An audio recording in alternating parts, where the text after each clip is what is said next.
Hey lovelies, it's Kate. Welcome back to another Sims 4 speed build. It's time for a gigantic over-the-top mega mansion. This is a CC-free mansion. It's gigantic. I built it on a 64 by 64 lot in Desert Valley. It is worth over 1 million.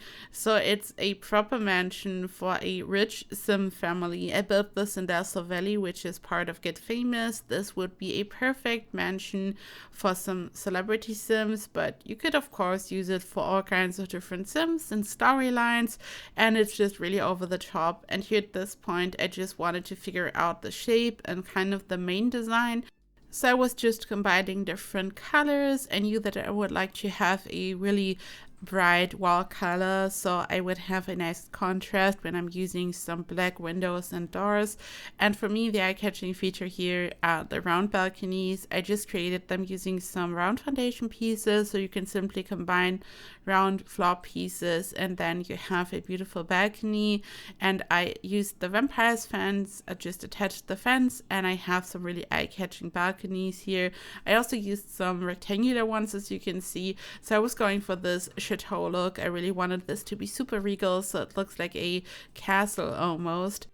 Also, while I was building this, like here at this point, I had a really hard time deciding if I would like to use a foundation or a platform for this build. Let me know if you know the struggle or if it's just me, because the issue is that both have like down and up sides, and I sometimes don't really know what to do. Like platforms are super amazing. You are very flexible. You can do all kinds of different things with them. You can even create some custom stairs using platforms, which is what I'm going to do here later. You can even lower them into the ground. You can do all kinds of different things, and I really enjoy to use platforms, which is what I eventually did here. But there's also a downside. The problem is that a room, a wall, will always sit on the ground, so the room is not sitting on top of the platform. So you are essentially losing wall height, if that makes sense. And the problem is when you are using the lowest wall height available and you then increase the platform height, it's like even difficult to attach a door. And at some point I think the Sims won't even be able to enter the room. So you really have to make sure to either not increase the height too much, or you want to use the other two wall heights. Here in this case I've used the tallest wall height, I think, or even the mid wall height. I'm not sure anymore. So this is kind of the issue that I'm sometimes having when I'm using platforms. But in general, they are so cool. And the problem when you are using a foundation is you can't just use a platform or a smaller foundation that you want to attach right next to a higher foundation, because then it's just not working. It's giving you the conflicting block clusters issue, or it's just going to attach the piece and it's going to be on the same level. So it all has downsides and upsides, just like anything in life probably. But I just thought of this like while I was building this, because I sometimes don't really know what to do and then I just make a decision, and sometimes I even had to start over because I had no idea what to do. And then at some point I noticed that I had like what I had in mind wasn't really working. So it's like sometimes you really have to make the crucial decisions for a build right at the beginning. Or when I want to create a build which has a walkout basement, for example, it's always good to really lay out the whole design right at the beginning. In this case, I like to build a room and then I lower the room into the ground, like instead of like basically digging a hole into the ground using the terrain tools. I just like to click on the room and use the arrow to move it down.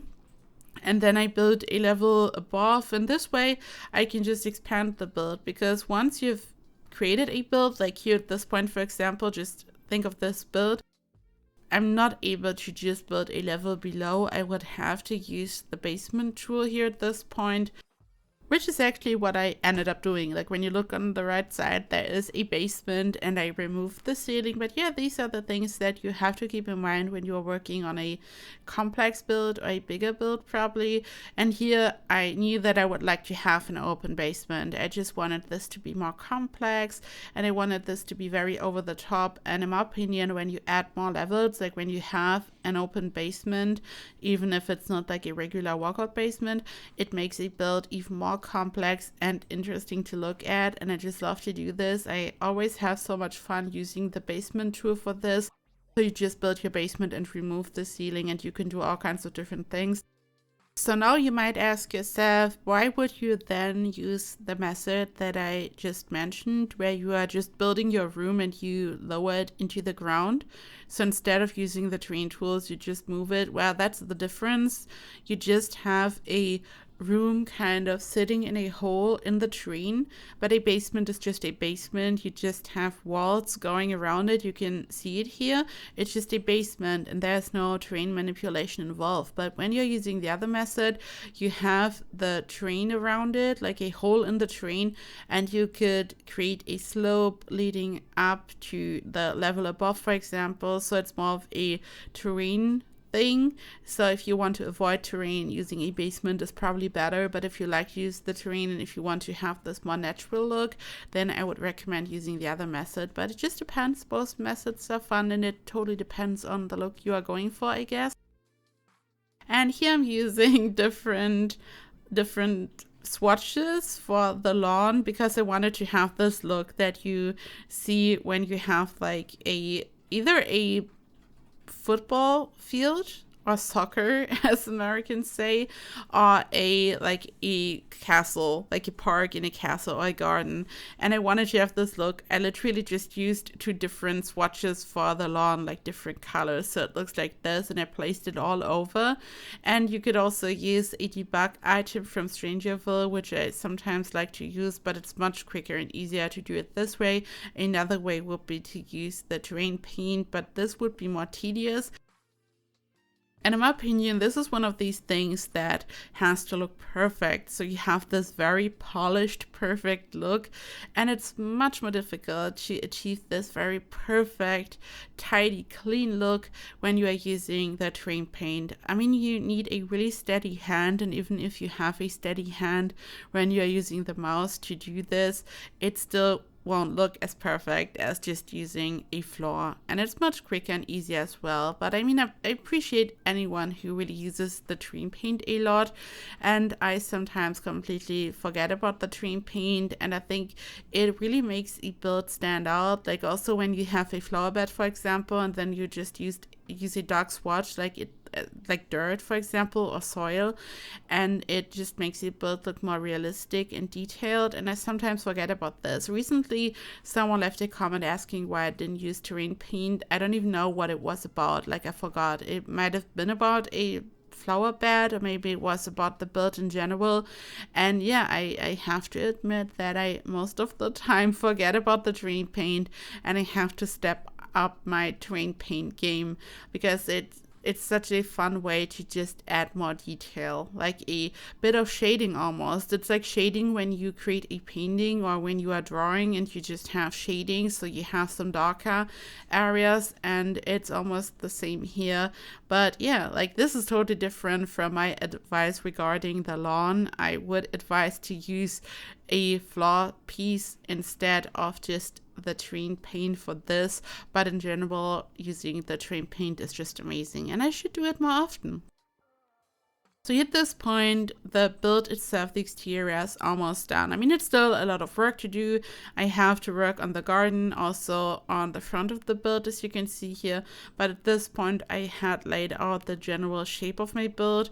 And as you just saw, I placed some spade stone goodness slabs on top of this roof because I wanted to have a lower roof. Like, I wanted this room to be lower than the rest of the build, and to achieve this I used a platform, and then I just placed a fence from Get Together on top, which is just a decorative object. You don't even have to enter debug for it. It's just in the decorative section, and I just placed it on top, and then I decided to use this body stunning goodness slab in the center. And the reason why I had to use the decorative fence is because you cannot build a fence on top of a platform. I mean, I've talked about the rooms earlier, and the same goes for fences. It will just disappear inside the really huge platform, so I had to use another way of making it look like a fence. Lucky for me, this has a really regal, beautiful look, and this fence from Get Together has the same look. It looks like a chateau, or like as if it belongs to a chateau. So this was just a perfect match. If this would have been a modern mansion, it just wouldn't be the perfect match, to be honest. It just has a very specific look.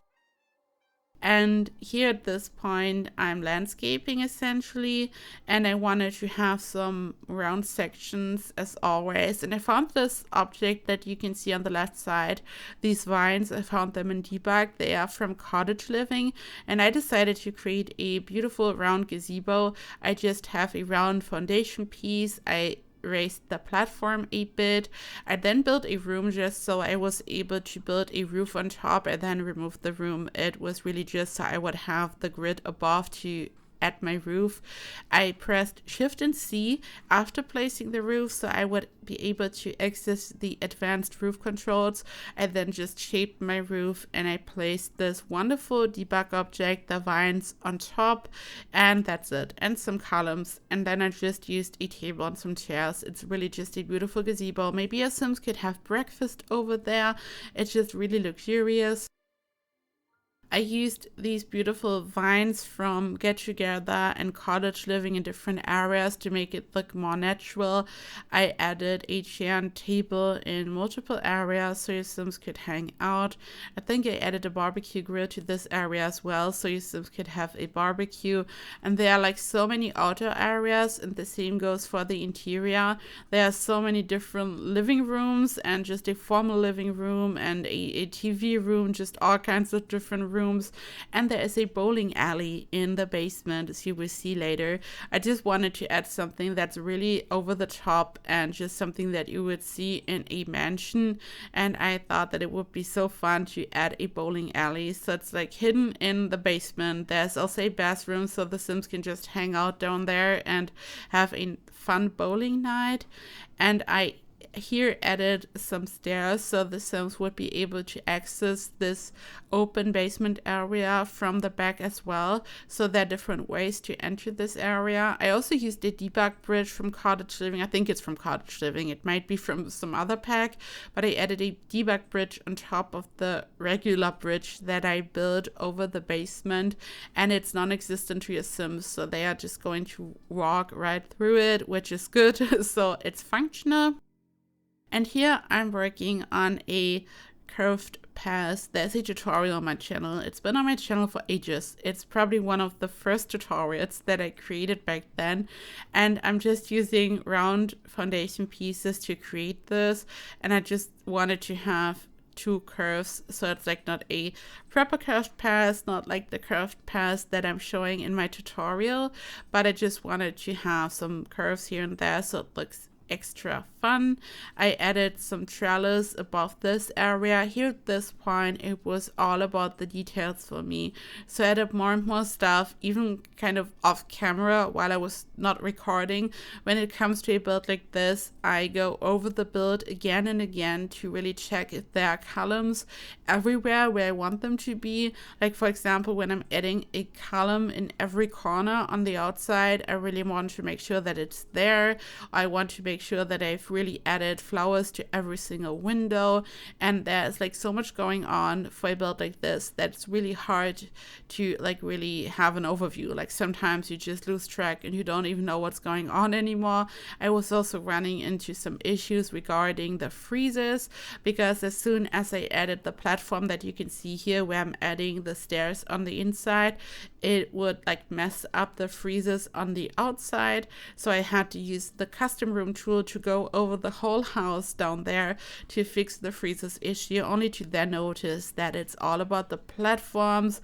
And I really think that there has to be some type of update to the freezes. Like ever since the platforms were added, things are a bit messy, and I know that you can press shift to decide where you want to add a freeze, like only on one wall, for example, but this wouldn't fix my issue here at all. You can even see in the background that the freezes are messed up, but it's fixed in the final version that I'm going to upload. But it's just a hot mess. Like the freezes are a hot mess. And here at this point, I'm furnishing. I decided to use a floor and a wallpaper from Get Famous, because here at this point, the build turned into a really typical Get Famous build. I had used objects from other packs as well, as you've noticed, but it just turned into a really proper, beautiful Get Famous mansion. It just brought me back to the good old Get Famous days, and I decided to just embrace it and use lots of objects from the pack. Also, I don't know if you've seen it on Twitter, but there is a rumor that round walls are going to be added to The Sims 4, and at this point it's just speculation. No one knows what's going on. I've briefly mentioned it in a recent video, but there are new information now, and I don't know what to believe, to be honest. Let me know what you think. Do you think it's going to happen? So it all started by someone posting a screenshot, and it had round walls, and there was a window from the upcoming pack, so it seemed to be a leak. The weird thing is the account vanished shortly thereafter, so it was just deleted. It just disappeared, so it seemed to be a really weird random leak, and no one knew what to believe. I even took the picture and I manipulated it in Photoshop to see if I could like spot some traces of some photoshopping being done, so I increased the brightness and the contrast to really see if something is going on. To me, it looked like someone used the stamp tool to just fake it. It looked like the stamp tool in Photoshop gone wrong, but there were also lots of artifacts, and because of low picture quality, but to me it looked like there was some stamping going on and not just some artifacts due to low picture quality, but no one really knows what's going on. Then Ravasheen, who is a really talented modder, found some traces of round walls being added to the game in the game files, and then I think Bakey Gaming also chimed in, so people have found some traces which would hint towards round walls being added to the game soon. I mean, soon, who knows when, but there are some traces, so there seems to be something going on. Also, there is a screenshot. I'm not sure if it's from the trailer or some promo, but there is a official picture or screenshot from an official video, so it's official, where you have a plant in the foreground and then in the background where two walls would be expected to meet, like a corner. This area is just blurred out, so it's like completely blurry and you cannot see where the walls are meeting, so it could also be a round corner. So no one knows what's going on. At this point, it seems like there is something going on, but maybe it's not, or maybe even if it's coming, it might not come now, like in the next update. But then why would they like use the round walls in promo for the upcoming pack and they've blurred it out? Like, if that's the case, I don't know what's going on, but I've seen different things on Twitter and I'm really excited for what's to come. Let me tell you, if it's coming, I will be covering this on this channel so much. We will look into the feature. I will see what I can do with this, maybe some methods and tricks, like when something is added to the game, you can sometimes use it for different things and you can just figure out what to do with this. Like, it's so fun. And I'm going to create so many round shaped builds, you just know it. And this is just amazing because a wall is a wall, simple as that. You can use it to create a closed room and there will be a round wall. Like, there are just so many new possibilities. It will be so much easier. Like, right now you can use the tool mod to rotate some windows, for example, or you would use some debug columns. This is what I like to do, and you could create a round fake wall. Then you could hide a proper wall on the inside, which is sometimes a nightmare. It is possible, I've done it in the past, but all of this is very tedious, and you either don't have a fully closed room or you have a closed room and it's a nightmare to accomplish, and it's really it's just tedious and just really annoying. So I would be really happy if we had some real proper round walls. I mean, I have to admit, there is some fun in just trying to accomplish something that's not part of the game. Like before the terrain tools were added, for example, I have created different builds which looked like there were terrain tools already in the game. Like I really like to use some debug rocks and stuff, and I have some fun doing things this way because of the challenge. Like I really enjoy it, just challenging myself and trying to do something that's not possible in the game officially, but I'm just really hoping for round walls so we can all enjoy them, so we can have some real proper round walls and closed rooms. And I'm just really excited. I mean, I don't know if it's coming, but if it's coming, I'm here and I'm ready, and I hope that you are ready, because I feel like at some point this whole channel was about round shapes and builds. So yeah, I'm just ready. And here I'm still furnishing. I wanted to have a really over-the-top master bedroom. This is why I was really trying to figure out what to do and which bed to use. And then remembered that there is a really fancy bed in Get Famous. And as I said earlier, at this point it really was a proper Get Famous mansion. So I decided to use this bed, and I also used some columns, spandrels, and curtains to have a really over-the-top bed. And here in this room I was trying to do something over the top as well, so I used the same fence that I had used on the platform, which is from Get Together. But then later on I realized that it's really weird to just face the wall, so I rotated the bed, like not here at this point, but soon I'm going to notice that this looks a bit ridiculous and doesn't make a lot of sense. I mean, I could have just placed a TV on the wall, then it would be kind of cool. But I don't know what I was thinking, so I eventually rotated the bed. And I also used a different color for this room, and I'm going to do the same for the other bedrooms. You will see them in the screenshots. There are 4 or 5 bedrooms in total, so there is enough space for a big sim family. Then we also have the bowling alley in the basement that you will see in a minute, so I really wanted there to be lots of stuff. There is an attic even, and I placed the flower binding table, the working bench, lots of different things up there. So if your sims have to level up their skill, they can do this up there. I think it's always cool to have a shack in the garden or a attic to just place these random things in there, because you don't want to have them in the living room or something.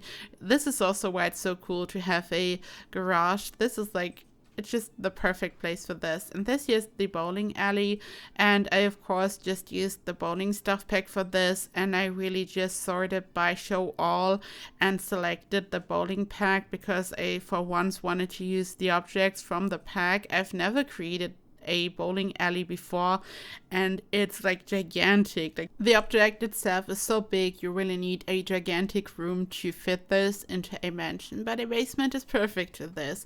And this is it. You can here see lots of screenshots. This build is available in the gallery. My ID is KateEmerald. It's CC free and unmodded, and you can also grab the tray files from my Patreon. And speaking of which, it's time to thank my wonderful Emerald Patreons and also my YouTube members. You can become a member here on YouTube to support me if you want to do that. And of course, any support is appreciated, but of course, I'm just happy if you just hang around here to watch as well, because this is always the most important thing to me and means the most to me. So thank you to all of you for just being here. But yeah, now it's time to thank my Emerald Patreons and the YouTube members.